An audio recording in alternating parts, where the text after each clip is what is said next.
In Bones here, and today we're going to be talking about go bags again. This is part like 5 or something in a little series I'm doing, so if you haven't watched the other ones, you might want to go watch them. Now, go bag is a form of a bug out bag. That's something small you could throw in the trunk of your car and just kind of have with you at all times. And it's basically made, you have it so that you have 5 things readily accessible to you. You have food, you have water, a first aid kit, a survival kit, and a trauma kit. And so far I've done videos on the first aid kit and a trauma kit. Today I wanted to touch on the survival kit aspect. Well, to start off, I'm going to say there are a couple things I always have on me. I just take with me, even, if I leave them in the car, if I was hiking or something, they would be on me. If I didn't have them on my person, I would just leave them with the bag. But those are pepper spray, 4.7s, Quirk Mini A squared, Mini AA squared actually, awesome light. It's got 7 different modes, and spider coat. Some of you know what that is. That is a pretty nice knife. And you don't have to carry that stuff on you, but you need them in your bag. Now, some of this stuff is already on the bag. You want to have redundancy of certain items, and a blade, utility, a tool, is something you want that redundancy of. So make sure you have a couple of knives, a couple of blades, a couple of ways to cut things. I have 2 knives, which are over there. And then I have my multi-tool, which also has a knife on it. This is the Leatherman Wave. It's the one I recommend the most. It's a medium-sized multi-tool, but it's great. I've used the Wave for a couple generations now, and I have to say they've never failed me, and they just keep getting better and better. This particular edition comes with their bit driver. What the bits are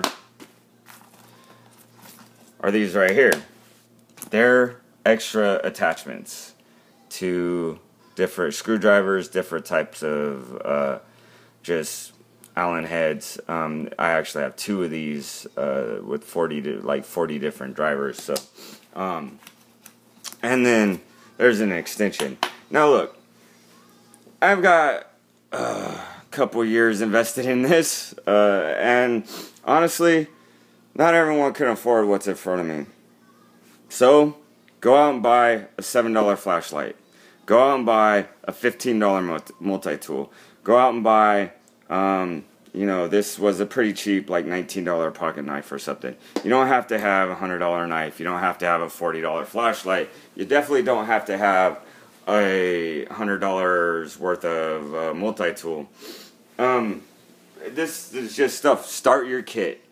This is bare essentials. You should have this stuff, water and food.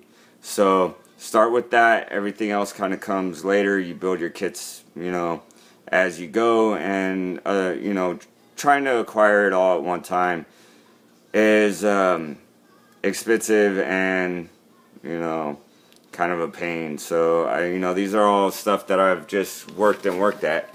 Now, one thing, let's get into my actual bag and what else I keep for my survival. First of all, I actually carry a ripstop tarp. If you got room in your bag, throw it in. If you don't, you don't. Not a necessity, but nice to have if you actually are ever in the middle of nowhere.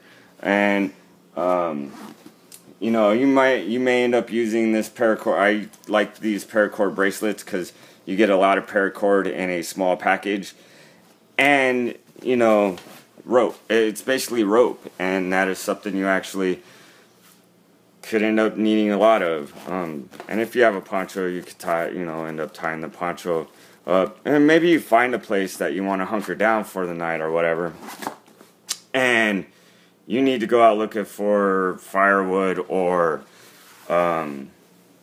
water or whatever. But you don't want to, say, maybe you don't have a $40 flashlight that has 7 different modes and allows you to have a beacon, or you don't have like my main light, which actually it's another 4.7s. This is the G5. This light is incredibly bright, and has 8 modes, and you know, maybe you don't want to leave that hanging in your camp in beacon mode so you can find your way back, but you do have, say, a ton of chem lights and you want to hang them from trees as you go. You know, the paracord's going to come in handy. And actually, I usually have, here, this is another thing you want to have handy all the time. If you go hiking, know which way the road is and have some type of compass. You don't have to have an expensive compass like this one. You can have a cheap, you know, $7 compass. It just has to point in what direction's north, and you kind of need to already know where you're at. This is a small survival kit I picked up somewhere. As you can see, it's got a cheap compass in it. It's got, you know, that's fishing line here, this blue reel. It's got fishing hooks. It's got a little bit more nylon rope. Here's some yarn and a set of tweezers. Tweezers, man, you can't go wrong. Very important. And some safety pins. That's a bare bones kit, but you know, it was like $5 or something, and well worth it because it's kind of rounded out and it gives me options. This is my main kit in a thick waterproof bag that actually rolls closed and velcros. I just unvelcroed it for this because you guys don't want to see me take 5 minutes to unvelcro that. Another couple things I have some tape that'll stretch, and when you stretch it out and wrap it around something, it holds it pretty tight. You never know. Tape's always good. Electrical tape, duct tape, whatever you can find. If you watch one of the other videos, the one on first aid, I have a small roll of duct tape in my first aid kit, which is in this bag. So, little survival guide. You may end up stranded somewhere and have plenty of time to read because you're tired of walking and you don't know which way's home anyways. So have something that might tell you something useful and save your life. And then pocket saw. Man, you may have to build a fire, and the only dry stuff is big stuff. You know, you do what you gotta do. And you know, this is just one of those things I acquired at the sporting goods store. And where you can find a lot of this. You can find a lot of your first aid kits, your survival kits, the base kit at sporting goods. And you're really looking for the bag it comes in, how it's laid out, stuff like that. You're going to butcher the kit and kind of build it up as you see fit anyways. And then, you know, we've got a whole bunch more paracord. Keep 20 feet or so on you. And let's get into this. Way to make fire number 1, lighter. Water purification. Let's see, we got a bunch of stuff. Another sewing kit. It's got needle and thread in here. You have to trust me on that. Fingernail clippers. They go with the tweezers, and they come in really handy. Stormproof matches. I got a couple different types, multiple boxes, and it's basically, there's, you know, 2 ways to make fire. Whistle. Always have. You fall down somewhere and they're looking for you in a ditch and you can hear them, but you've been down there too long to make any real noise. Have a whistle. You're going to be thankful you did. Another. That actually goes with this, which is the 3rd way to make fire. Fire could equal life. I can't say anything more than important than that. Fire could equal life. So is, you know, having some different layers, or having something to keep the water off your back. So little tiny emergency poncho, space blanket. You gotta do what you gotta do. My wife carries a little fleece blanket in her kit. If you got room and you don't mind lugging it around, go for it. Second whistle. Redundancy sometimes is a good thing unless your kit gets too heavy or bulky. Another set of tape. I'm gonna carry extra stuff. That's just how I am.